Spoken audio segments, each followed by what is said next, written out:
সবাইকে আমন্ত্রণ জানতে চাই বাংলাদেশের আজকের আয়োজনে। আজ স্টুডিওতে আছেন ডেস্টিনি 2000 লিমিটেডের প্রতিষ্ঠাতা পরিচালক ডক্টর মোহাম্মদ রফিকুল আমিন। মিস্টার আমিন, আপনাকে স্বাগত আমাদের স্টুডিওতে। ধন্যবাদ আপনাকে। কারাভোগ শেষে মুক্ত বাতাসে, কেমন লাগছে আপনার? অবশ্যই অনেক ভালো লাগছে। অনেক দিন পরে মনে হচ্ছে আবার স্বাধীন হয়েছি। আপনার কাছে একটা কমন প্রশ্ন সবাই জানতে চাই, সেটা হলো যে গাছগুলো কোথায়, এটা কত বড় হলো? আমাদের গাছগুলো তো আমরা রোপণ করেছি 2011 সাল পর্যন্ত। আমরা গাছ রোপণ শুরু করেছি অ্যাকচুয়ালি 9 সাল থেকে, কারণ 9 সালের আগে আমরা রেডিমেড গাছ নিয়ে কাজ করেছি একটা বাগানে, সেটা হচ্ছে রমজান আলী ওয়াকফ স্ট্রিটের প্রায় 7 লক্ষ 8 লক্ষ গাছ নিয়ে আমরা কাজ শুরু করি, রেডিমেড গাছ নিয়ে। এরপর আমরা মাননীয় হাইকোর্টের একটা আদেশ মূলে আমরা 2009 সালের ফেব্রুয়ারি মাসের 17 তারিখে একটা অর্ডার পাই যে আমরা অদেখা গাছ, অস্তিত্ববিহীন গাছ অ্যাডভান্স সেল করতে পারবো, ফরওয়ার্ড সেল করতে পারবো, এই ধরনের একটা অনুমতি আমরা হাইকোর্ট থেকে নেওয়ার পরে তখন আমরা অ্যাডভান্স সেল শুরু করি। তো 9 থেকে 11 পর্যন্ত যখন আমরা অ্যাডভান্স সেল শুরু করি, তখন পাশাপাশি আমরা কিন্তু রোপণও করে যাচ্ছি। আপনি হয়তো জানবেন, বাংলাদেশে গাছ রোপণ করার সত্যিকারের সময় হচ্ছে জুন মাস থেকে সেপ্টেম্বর মাস, এরপর আর করা যায় না। তো এরকম জুন থেকে সেপ্টেম্বর পর্যন্ত করতে গিয়ে আমরা 2009, 10, 11 এই 3 বছরে রোপণ করেছি 1 কোটি গাছ। আচ্ছা, কিন্তু আমরা যখন 12 সালে যখন আমাদের মামলাজনিত কারণে আর আমরা গাছ রোপণ করতে পারিনি, তখন দুদকের কাছে আমাদের একটা হিসাব জমা দিতে হয়েছিল। সেই হিসাবে পাওয়া গেছে 81 লক্ষ গাছ। এই 81 লক্ষ গাছের তখন বয়স ছিল কোনোটার 2 বছর, কোনোটার 3 বছর, কোনোটার 4 বছর, কোনোটার 6 বছরও ছিল। এবং সারপ্রাইজিংলি আমরা কিছু গাছ আগের থেকে পেয়েছি রেডিমেড, ওই যে বাগানগুলো আমরা লিজ নিয়েছি, সেখানে এমন কিছু গাছ ছিল যেগুলোর বয়স ছিল তখনই 9 বছর। আচ্ছা, তো আমরা গড়ে সব 1 বছর করে ধরে নিয়েছি, নিয়ে আমরা এগুলাকে আবার প্রমোট করেছি মানুষের কাছে। প্রমোট করতে গিয়ে আমরা দেখলাম আমাদের একেবারে প্রায় 5 কোটি টাচ করে ফেলছে অ্যাডভান্স সেল। তখন আমরা ওই জায়গায় স্টপ করে দিছি যে আমরা আর গাছ রোপণ করবো না। এটা আমার মনে আছে, এটা বন্ধ করে দিয়েছি আমরা 2011 সালের সেপ্টেম্বর 30 তারিখে যে আমরা আর গাছ প্রমোট করবো না, কারণ যতটুকু প্রমোট হয়েছে এটাকে আগে রোপণ করতে হবে। সেই রোপণ করতে গিয়ে আমাদের কাছে তখন ইনভেন্টরিতে ছিল 81 লক্ষ। এই 81 লক্ষ গাছের কাগজপত্র সব বুঝিয়ে দেওয়া হয়েছে দুদককে। ওকে, তার মানে 81 লক্ষ গাছ রোপণ করা হয়েছে। আরেকটা কমন প্রশ্ন, সেটা হলো যে এটা মানুষ জানতে চাই যে ক্ষুদ্র বিনিয়োগকারীদের টাকা কেন ফেরত দিচ্ছেন না? এখানে 2টা কোম্পানিতে বিনিয়োগ আসছে, একটা ছিল সমবায় সমিতি আর একটা ছিল ট্রি প্ল্যান্টেশন। তো আমরা গাছেরটা দিয়ে আগে শুরু করি। গাছে বিনিয়োগ করেছে আমাদের মোট তখন আপনার সংখ্যা ক্রেতা পরিবেশক সংখ্যা হচ্ছে ডেস্টিনি 2000-এ 43,50,000। এরা সবাই ইন্ডিপেন্ডেন্ট ডিস্ট্রিবিউটর, এদের সবার বিনিয়োগ ছিল না। বিনিয়োগ ছিল মাত্র 17,50,000 লোকের, প্রায় 37 লক্ষ প্যাকেজ ওরা বিনিয়োগ করেছিল 12 বছর মেয়াদি। যে আমরা তাদেরকে 12 বছর পরে আমরা তাদেরকে গাছ প্রতি 2,000 টাকা লভ্যাংশ দেবো, অথবা আবার এইভাবে আছে এগ্রিমেন্টটা এইভাবে, অথবা তারা অর্ধেক গাছ নিজেরা নিয়ে যাবে, অর্ধেক গাছ আমরা রাখবো। তার মানে বিনিয়োগের টাকা ফেরত দিতে হবে, এই ধরনের কোনো টার্মস এন্ড কন্ডিশন কারোর সাথেই ছিল না। তাহলে সাধারণ মানুষ কেন এটা বলে যে আমার ডেস্টিনি আমার টাকা দিচ্ছে না, আমার টাকা কবে পাবো? বিশ্বাস করেন, যারা আমাদের বিনিয়োগকারী এরা এই কথাটা বলছে না। এই কথাটা বলছে কারা শুনেন? যার বিয়ে তার কোনো খবরই নেই, পাড়াপড়শির ঘুম নেই। মানে যে বিনিয়োগ করে না, জানেও না বিনিয়োগ কীভাবে হয়েছে, সেই চিল্লাইতেছে। প্রকৃত বিনিয়োগকারী কিন্তু চুপচাপ বসে আছে, তার ডকুমেন্টটা নেই, কারণ সে নিজেই জানে যে আমার ম্যাচিউর হবে 24 সালে। এই 24 সালের পর আমি তাকে গ্রেস পিরিয়ড দিতে হবে আরও 1 বছর বলা আছে। 24 সালে ম্যাচিউর হলে 1 বছর আমাকে সময় দিতে হবে, বন মন্ত্রণালয়ের পারমিশন লাগে। পারমিশনে মনে করেন আমি একটা থাম রুলে যাই, আমি কি করেছি, কতটুকু বিনিয়োগ নিয়েছি। আমি একজন লোকের থেকে 10,000 টাকার একটা প্যাকেজের বিপরীতে 30টা চারা গাছ রোপণ করব 12 বছর পরে। এই 30টা চারা গাছে 2,000 টাকা করে লাভ দেবো কম বেশি। এরপরে অথবা কেন ঢুকেছি, আমাদের তখন শরিয়া বোর্ড ছিল। আপনি জানেন যে ইসলাম ধর্মে কোনো জিনিস ফিক্স করে দেয়া কিন্তু সুদের মতো পড়ে। তখন শরিয়া বোর্ড আমাদেরকে বাধ্য করলো না, আপনি ক্লায়েন্টকে চয়েস দিতে হবে। তখন আমরা চয়েস তৈরি করলাম যে হয় এটা করেন, না হয় এই তো, হয় তুমি গাছ প্রতি 2,000 টাকা নাও, অথবা অর্ধেক গাছ তোমার, অর্ধেক আমার। তো যারা অর্ধেক গাছ নেবে তারা বিনিয়োগ নেবে কোত্থেকে? এবার আসেন আমরা কেন দিতে পারিনি, কথাটা সত্যি এখনো দিতে পারিনি, কারণ গাছের এই বিনিয়োগের টাকা ফেরত দেবে কি? মামলার তো প্রথম ধাপের নিষ্পত্তি হলো 15ই জানুয়ারি আমাকে সাজা দেওয়ার মাধ্যমে। তারপরে টাইম গেল 3 মাস, তাই না? দ্বিতীয় কথা হচ্ছে আমাদের সম্পত্তিগুলো আমাদের কাস্টডিতে দিচ্ছে না। গাছের বাগানতে শুরু করে গাছ সম্পত্তি যা আছে, কারণ গাছের কোম্পানি কিন্তু শুধু গাছে বিনিয়োগ করেনি, কিন্তু আমরা একটা কাজ করেছি। আমরা তো অ্যাকচুয়ালি মানুষের কাছে যে প্রমোশন করেছি, সেখানে 10,000 টাকার প্যাকেজে সম্পূর্ণ টাকা সে আমাকে দেয়নি।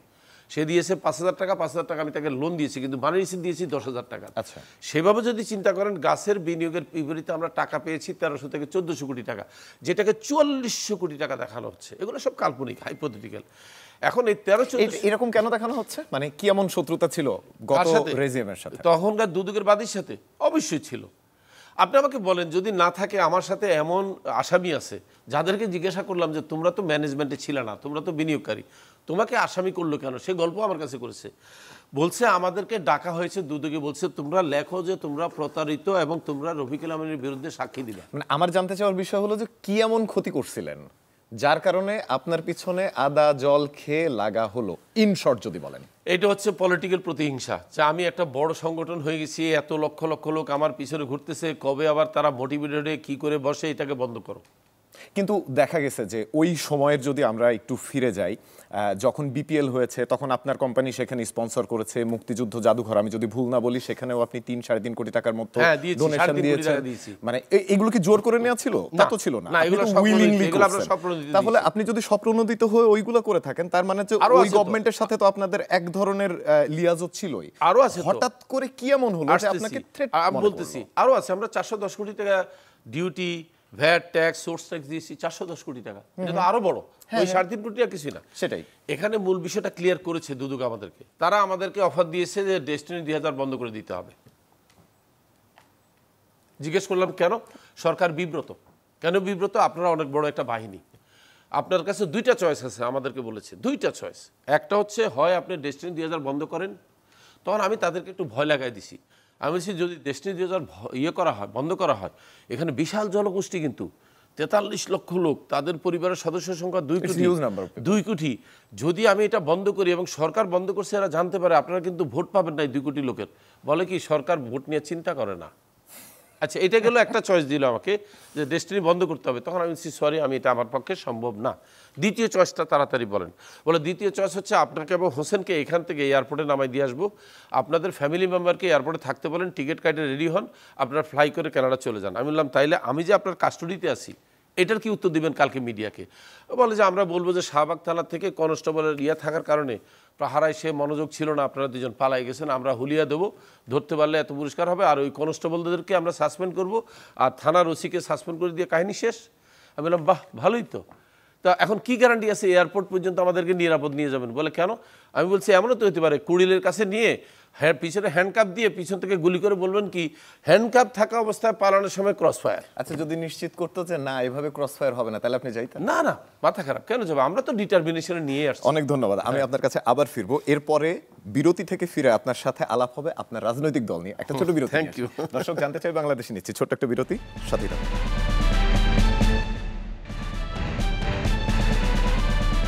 আবারও স্বাগত জানতে চাই বাংলাদেশের আজকের আয়োজনে। আমাদের সাথে আছেন ডেস্টিনি 2000 লিমিটেডের প্রতিষ্ঠাতা পরিচালক ডক্টর মোহাম্মদ রফিকুল আমিন। আপনার কাছে এবার জানতে চাই আপনার রাজনৈতিক দল আম জনতা পার্টি। এই আম জনতা পার্টি নামটা শোনার সাথে সাথে আমার ইন্ডিয়ার আম আদমি পার্টির কথা মনে পড়ে। এনিহাউ, এটা কি ওটার ফটোকপি নাকি? আমি সত্য কথা বলবো, মিথ্যা বলে লাভ নাই। আমি যখন পার্টিটা নিয়ে জেলখানায় বসে চিন্তা করতেছিলাম, তখন আমার মাথায় কিন্তু প্রথমে আম আদমি আসছিল, যে আমি আম আদমি পার্টি বাংলাদেশ লিখবো। পরে আমাকে একজনের সতর্ক করেছে, এক পলিটিশিয়ান, উনি ছিলেন জাতীয় পার্টির একজন এমপি প্রার্থী। উনি ওই যে মতিঝিলের একটা টিপু হত্যার মামলার আসামি হয়ে আমার সাথে একই ফ্লোরে বিল্ডিংয়ে আছেন। উনি তখন আমাকে বললেন যে আমিন ভাই, আম আদমি দিয়ে না, আপনাকে ভারতের এজেন্ট মনে করবে। আমি বললাম আরে তাই তো, কথা তো ঠিকই বলছে, আর আদমি দিয়ে অনেকে বুঝবেও না, তো কী করা এটার একটা বাংলা অর্থ বাইর করো। বাংলা হলো জনতা, আর কই যাই? আমি তখন বললাম ঠিক আছে আম জনতা, আমি আম জনতাই লিখছি প্রথমে। পরে একজন আমার কই এটা তো রাজশাহীর আম হয়ে গেছে।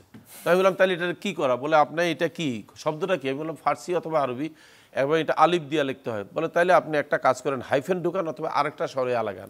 সোশ্যাল মিডিয়াতে বেশ আলাপ হয়েছে আপনার এই রাজনৈতিক দল নিয়ে। কেউ কেউ বলছে যে এরকম যে ডেস্টিনি 2000 লিমিটেডের ব্যবস্থাপনা পরিচালক উনি যদি রাজনৈতিক দল আনে তো সেটার নাম হইতে পারে ডেস্টিনি পার্টি, অথবা কেউ বলছে যে মানে হয় না যে অনেকেই তো আপনার বিপক্ষেও কথা বলে, তারা বলছে যে একজন মানুষ সে হলো সাধারণ মানুষের মাথায় কাঁঠাল ভেঙে খেয়ে এখন রাজনৈতিক দলের নাম দিয়েছে জনতা পার্টি, এটার নাম কাঁঠাল জনতা পার্টি হইলে এরকম অনেক ধরনের ট্রল আমরা দেখছি। আমার কথা হচ্ছে যারা সমালোচনা করছে তাদের কিন্তু গণতান্ত্রিক অধিকার আছে, আর আপনি যদি তাদের এই গণতান্ত্রিক অধিকারকে সম্মান না দেখেন আপনার রাজনীতি করার কোনো অধিকার নাই। এক্স্যাক্টলি। আচ্ছা এবার আসি, আমরা যে ডেস্টিনি পার্টি কেন করি নাই, কয়েকটা কারণে করা হয়নি। প্রথম হচ্ছে ডেস্টিনি তো আমার নিজের কোম্পানি না, আমি একজন পরিচালক মাত্র। হতে পারে আমি প্রতিষ্ঠাতা পরিচালক, হতে পারে ডেস্টিনিকে আমি খুব ইনফ্লুয়েন্স করি, কিন্তু আমার কোনো রাইট নাই যে ডেস্টিনির সমস্ত স্টেক হোল্ডার মতামত না নিয়ে আমি একটা পার্টি করব। দ্বিতীয়ত হচ্ছে আমি যদি ডেস্টিনি নাম দিয়ে পার্টি করি তাহলে এটা কিন্তু সীমাবদ্ধ ডেস্টিনির মধ্যে, তাহলে বাংলাদেশের বাকি লোকেরা কি ভুল করলো। তাই আম জনতা বলতে আমি বাউন্ডারি দিয়েছি বাংলাদেশের সীমানা। তো এটা ওই ইন্ডিয়ান আম আদমি পার্টির সাথে কোনো সম্পৃক্ততা নেই। আপনি ক্লিয়ার করছেন, আপনাকে অনেক ধন্যবাদ। লোকে বলে যে অনিয়ম ঢাকতে আপনি প্রথমে গণমাধ্যম ব্যবসার সাথে সম্পৃক্ত হন, সেখানে আপনি খুব বেশি সফলতা পাননি, আপনাকে জেলে যেতে হয়েছে। লোকে এটাও বলে যে এবার আবারও অনিয়ম ঢাকতে আপনি রাজনীতি করার মনস্থির করেছেন। এটা সঠিক নয়, কারণ অপরাধের সমান সাজা আমাকে দিয়ে দিছে। খেয়াল করুন, আমাকে কিন্তু দ্বিতীয়বার সাজা দেওয়ার সুযোগ নাই। কনস্টিটিউশনের আর্টিকেল 35 অনুযায়ী একই অপরাধের জন্য একই ব্যক্তিকে একাধিকবার ফৌজদারি অপরাধে অভিযুক্ত করা যাবে না। তো সেই আইনে তো আমি এমনি বাইচে গেছি, আমার বিরুদ্ধে আর কেউ মামলাও করতে পারবে না, আমি আরও বেশি খাটছি। কিন্তু ব্যাপারটা তা না। প্রধান কারণ ছিল নির্যাতনের বিরুদ্ধে প্রতিবাদ করা। এই যে আমার প্রতি নির্যাতন করা হয়েছে, আমার স্ত্রী, আমার বাচ্চা, এরপরে আমার এই 43,50,000 লোক কিন্তু নির্যাতিত। আপনি মনে করেন না যে আমি জেলে গেলাম, তারা জেলে খাটেনি, তারা বাইরে জেল খাটছে। এবং তারা এমনও আমি কর্মচারী পেয়েছি, আমার সাথে দেখা হয়েছে হঠাৎ করে। আমি জিজ্ঞেস করলাম যে তুমি কোথায় চাকরি করো? স্যার 12 বছরে কোথাও কেউ চাকরিতে নেয়নি। কেন নেয়নি? যেহেতু যারা আমি ডেস্টিনিতে চাকরি করতাম কেউ চাকরি দেয়নি। তার মানে এটা কি রিয়েলি বড় নির্যাতন। তা এই নির্যাতনের প্রতিবাদ করতে যে আমার রাজনীতি করা। দ্বিতীয়ত অবশ্য দেশের স্বার্থে, কারণ আমাদের দেশে অনেক জিনিস কিন্তু অগোছালো, আমাদের দেশটাকে সুন্দর করে সাজায় তুলতে হবে। আমি যদি রাজনীতির সাথে সম্পৃক্ত না হই, দেশের উন্নয়নে সরাসরি সম্পৃক্ত হওয়ার কোনো সুযোগ নাই। এখানে আমার একটা প্রশ্ন আছে। বলেন। সেটা হলো যে আমি একজন ভোটার, কিংবা মিস্টার এক্স একজন সাধারণ ভোটার, সে জেনে শুনে একজন দণ্ডপ্রাপ্ত মানে কারাদণ্ড খেটে আসা একজন দলনেতার দলকে কেন ভোট দিব? যে কারণে নেলসন ম্যান্ডেলাকে সমর্থন করেছিল আফ্রিকার জনগণ। উনি 27 বছর দ্বন্দ্ব খেটে বেরিয়েছে, কিন্তু দেখা গেছে মানি লন্ডারিং মামলা ছিল। না, মানি লন্ডারিং ওনার বিরুদ্ধে আরো বেশি ছিল, রাষ্ট্রদ্রোহী। মানি লন্ডারিং হিসেবে রাষ্ট্রদ্রোহী আরো অনেক বড় অপরাধ। কিন্তু আসলে দ্বন্দ্ব দেওয়ার অর্থ এই নয়। আমাকে তো দ্বন্দ্ব দিয়েছে নিচের কোর্ট, এখানে কিন্তু চূড়ান্ত নয়। চূড়ান্ত হবে কিন্তু সুপ্রিম কোর্টের আপিল বিভাগে। আমাকে দ্বন্দ্ব দেওয়া হয়েছে জজ কোর্টে, যেটা ম্যানিপুলেটেড বাই দ্য সাবেক স্বৈরাচারী সরকার। আপনি যদি একটু খেয়াল রাখেন, নিচের কোর্টগুলো সম্পূর্ণ নিয়ন্ত্রণ করে কিন্তু স্বৈরাচারী। গত 15 বছর নিচের কোর্ট উপরের কোর্ট সব একই খেলা চলছে। না, তা তো করেছি, কিন্তু নিচের কোর্ট 100 ভাগ। নিচের কোর্টে আমি শুনেছি আমাদের যে দ্বন্দ্বের যে ব্যাপারটা, এইটা একদম টাইপ করে আইন মন্ত্রণালয় থেকে পাঠানো হয়েছে। যিনি পাঠাইছেন উনি এখন জেলে আছেন, আমি ওনার সাথে দেখা হয়েছে। আমি বললাম যে আনিস ভাই, আপনি যে আমাকে এই কাজটা করলেন, ভালো করছেন, কেন এই দ্বন্দ্বটা দিচ্ছেন? উনি চুপ করে চাই রয়েছে। কিছুক্ষণ পরে বলে কি, দেখেন যা হয়েছে উপরের থেকে হয়েছে, আমাকে জিজ্ঞেস করেন না, এর বিষয়ে আর কিছু বললো না। মানে উনি বলতে যাচ্ছে যা হয়েছে এটাও নাকি ওনার ইচ্ছার বিরুদ্ধে হয়েছে। বাহ, ভালো কথাই বললো। তাহলে এরকম ইচ্ছা মন্ত্রী দরকার ছিল কি? মন্ত্রীগুলোই ছিল ইচ্ছা মন্ত্রী। এখন আমার কথা হচ্ছে, নিচের কোর্টে সাজা দেওয়াটাই কিন্তু চূড়ান্ত সাজা নয়। আপনার হাইকোর্ট রয়ে গেছে, হাইকোর্টের পরে সুপ্রিম কোর্ট রয়ে গেছে। আর আপনি দেখেন আমাকে দ্বন্দ্ব দিয়েছে, আপনি ভালো কথাই বলছেন, দ্বন্দ্ব যে রহিত হয়েছে ইয়াতে হাইকোর্টে, তাহলে আপনি আমাকে কনভিক্টেড কীভাবে বলবেন? আমি জামিনে আছি। এগুলো সাধারণ মানুষ জানে না তো, কারণ আপনাদের মাধ্যমে, যে গণমাধ্যমের মাধ্যমে আমি কথা বলার সুযোগ পাইনি। আজকের পর থেকে জানবে যে রফিকুল আমিন দ্বন্দ্ব হইলেও সে হাইকোর্টে তার দ্বন্দ্ব রহিত হয়। আপনার কাছে আবার ফিরবো আরেকটা ছোট্ট বিরতি। Thank you. দর্শক জানতে চাই বাংলাদেশে নিচ্ছি আরেকটা ছোট্ট বিরতির সাথেই থাকুন।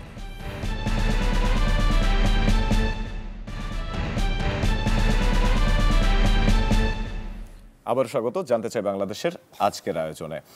মিস্টার আমিন, আমি আপনার কাছ থেকে এবার যেটা জানতে চাই সেটা হলো যে লোকে বলে ডেস্টিনি প্রত্যন্ত এলাকার মানুষটাকে, সাধারণ মানুষটাকে টাই পরা ছাড়ানো আর কিছু শেখায়নি, সত্যি নাকি? এটা সম্পূর্ণ সঠিক না। এই জন্য, কারণ আংশিক সত্যি যে টাই পড়া শিখেছি আমরা, এটাও ঠিক। আরও রয়ে গেছে, তাকে গ্রুমিং করেছি, তাকে তার অ্যাটিটিউড পরিবর্তন করেছি, তাকে ভালো চিন্তা করার জন্য আমরা তাকে ট্রেনিং দিয়েছি। এবং তারা একটা জিনিস কিন্তু আমাদের কাছ থেকে শিখেছে, পজিটিভ থিঙ্কিং। এবং পজিটিভ থিঙ্কিংয়ের যে ডেমনস্ট্রেশন, যে উৎসাহ, এটা আমরাই শুরু করেছি আগে।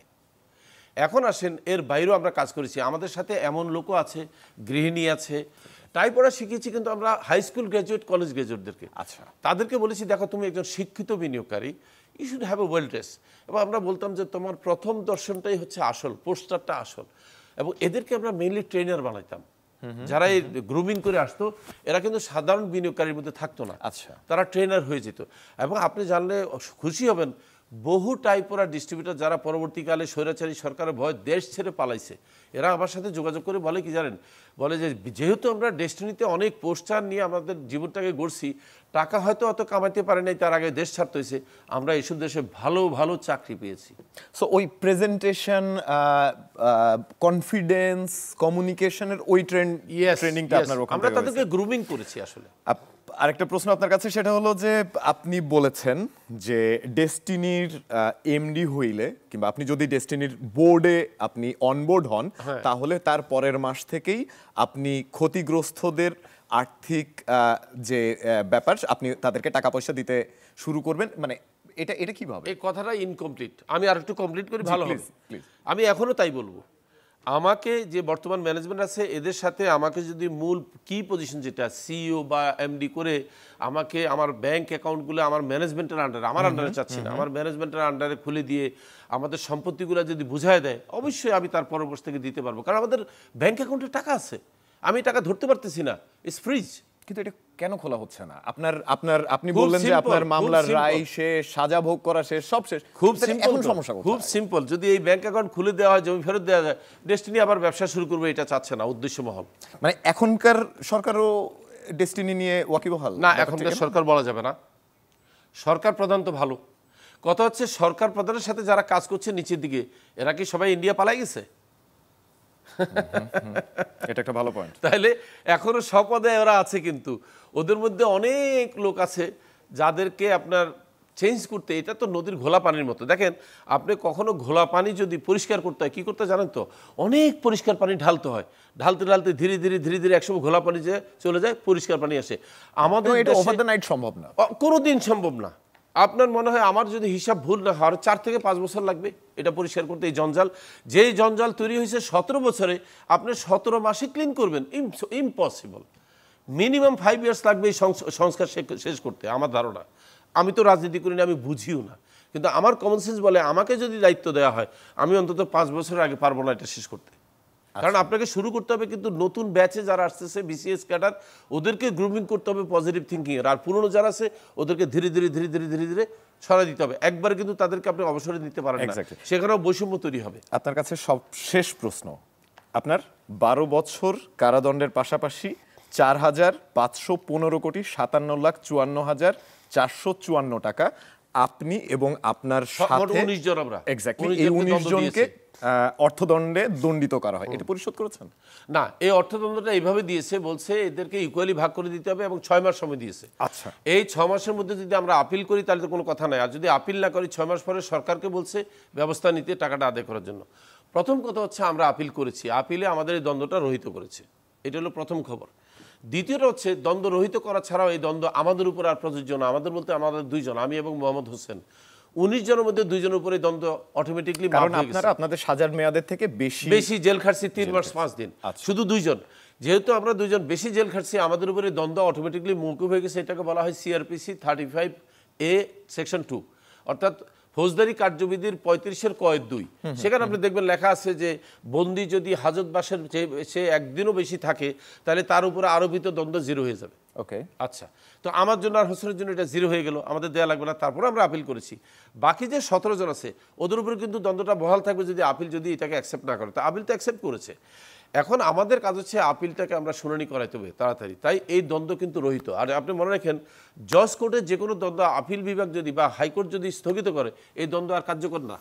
অনেক ধন্যবাদ মিস্টার আমিন। আপনি জানতে চাই বাংলাদেশের স্টুডিওতে এসে খুব খোলামেলা আমার খুব কড়া প্রশ্নের উত্তর দিয়েছেন, আমি মনে প্রাণে বিশ্বাস করি। ধন্যবাদ। আপনার যারা আপনার সংশ্লিষ্ট যে মানুষজনগুলো আছে কিংবা সাধারণ মানুষ যারা এই অনুষ্ঠান দেখেছে, তারা অনেক ইনফরমেশন পাবে আজকের এই অনুষ্ঠান থেকে। আপনাকে অনেক ধন্যবাদ। আপনাকে অসংখ্য ধন্যবাদ আমাকে সত্য কথা বলার জন্য, সুযোগ দেওয়ার জন্য। দর্শক, জানতে চাই বাংলাদেশ আজ এটুকুই। দেখা হবে আগামী সপ্তাহে। সে পর্যন্ত সবাই ভালো থাকুন।